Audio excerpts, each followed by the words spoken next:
আসসালামু আলাইকুম everyone, welcome back to my channel Jiana's kitchen. অনেকদিন পর চলে এসেছি নতুন আরেকটি ভিডিও নিয়ে। আজকে আমি শেয়ার করছি টমেটো চাটনির রেসিপি। কোরবানির ঈদ উপলক্ষে মাংসের সাথে যদি এই চাটনিটা প্রেজেন্ট করেন তাহলে তো একেবারেই জমে যাবে। তো আর দেরি না করে চলুন রেসিপিটি দেখে আসি।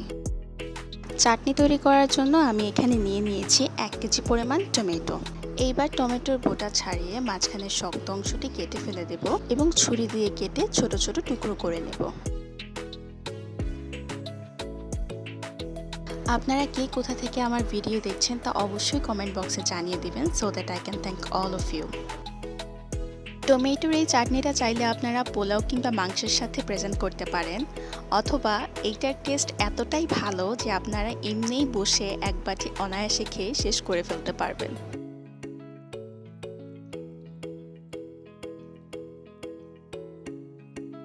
এখন আমি চুলায় একটি প্যান বসিয়ে পানি ছাড়া টমেটোগুলোকে সেদ্ধ করে নেব এবং এতে আমি দিয়ে দিচ্ছি 1/2 চা চামচ লবণ। আপনি আপনার টমেটোর পরিমাণ বুঝে এখানে লবণটা দিয়ে দিতে পারেন।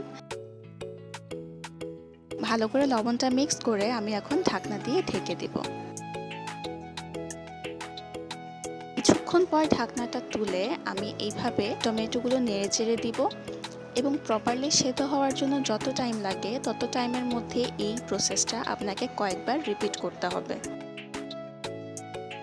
টমেটোটা প্রপারলি সেদ্ধ হওয়া পর্যন্ত আমি এই প্রসেসটা 5 থেকে 6 বার রিপিট করেছি।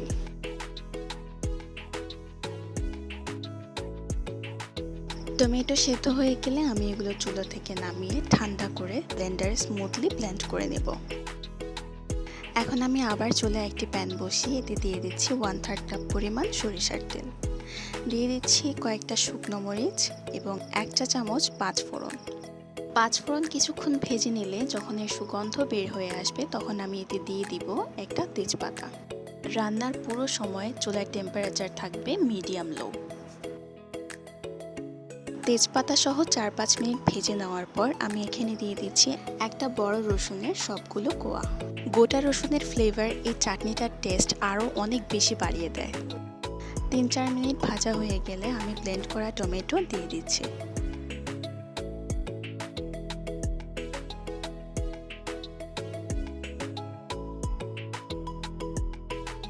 ব্লেন্ড করা টমেটোর সাথে সবগুলো ইনগ্রেডিয়েন্ট খুব ভালোভাবে মিক্স করে নিব এবং লো মিডিয়াম আঁচে চাটনিটা রান্না করে নিব। দিয়ে দিব পরিমাণ মতো লবণ। যেহেতু টমেটো সেদ্ধর সময় আমি লবণ দিয়েছি তাই এই লবণটা একটু বুঝে শুনে দিতে হবে। দিয়ে দিচ্ছি 1 চা চামচ লাল মরিচের গুঁড়ো। এবার আবারও সবগুলো ইনগ্রেডিয়েন্ট ভালোভাবে মিক্স করে নিব। 5 থেকে 6 মিনিট রান্না করার পর আমি এখানে দিয়ে দিচ্ছি 1/3 কাপ পরিমাণ চিনি। আপনার যদি চাটনিতে মিষ্টি বেশি পছন্দ হয়ে থাকে তাহলে আপনি 1/2 কাপ পর্যন্ত ইউজ করতে পারেন, তবে এর বেশি চিনি ইউজ করা যাবে না, এতে চাটনির টেস্টটা নষ্ট হয়ে যাবে। এইভাবে নেড়ে চেড়ে চাটনিটা রান্না করে নিতে হবে এবং অপেক্ষা করব একটু ঠিক হওয়ার জন্য। 5 থেকে 6 মিনিট রান্না করার পর আমি এখানে দিয়ে দিচ্ছি 1 টেবিল চামচ পরিমাণ ভিনেগার। যদি আপনি এই চাটনিটা সংরক্ষণ করতে চান তাহলে ভিনেগার আপনাকে অবশ্যই ইউজ করতে হবে, আর যদি আপনি এই চাটনিটা বানিয়ে ইনস্ট্যান্ট খেয়ে ফেলেন তাহলে ভিনেগার ইউজ করার কোনো দরকার নেই। চাটনিটা এভাবে ঘন হয়ে যখন তেল ছেড়ে আসবে তখন বোঝা যাবে চাটনিটা একেবারেই রেডি। চাটনিটা তেল ছেড়ে এসেছে, এখন আমি এটা চুলা থেকে নামিয়ে নেব। আর এই তো আমাদের টমেটোর চাটনি একেবারেই রেডি। আপনারা যদি সংরক্ষণ করতে চান তবে এয়ারটাইট জারে রেখে ফ্রিজের নর্মাল চেম্বারে 1 মাস পর্যন্ত সংরক্ষণ করতে পারবেন। ভিডিওটি কেমন লেগেছে সেটা অবশ্যই কমেন্ট বক্সে জানিয়ে দিবেন, আর যদি ভালো লেগে থাকে তাহলে লাইক বাটনটি প্রেস করবেন। আর আমার ভিডিওগুলো যদি আপনার কাছে ইউজফুল মনে হয় তাহলে আপনার ফ্রেন্ডস অ্যান্ড ফ্যামিলির সাথে শেয়ার করবেন। And don't forget to subscribe to my channel. দেখা হচ্ছে ইনশাল্লাহ নেক্সট ভিডিওতে। Till then stay happy, healthy and connected to my channel. আল্লাহ হাফেজ।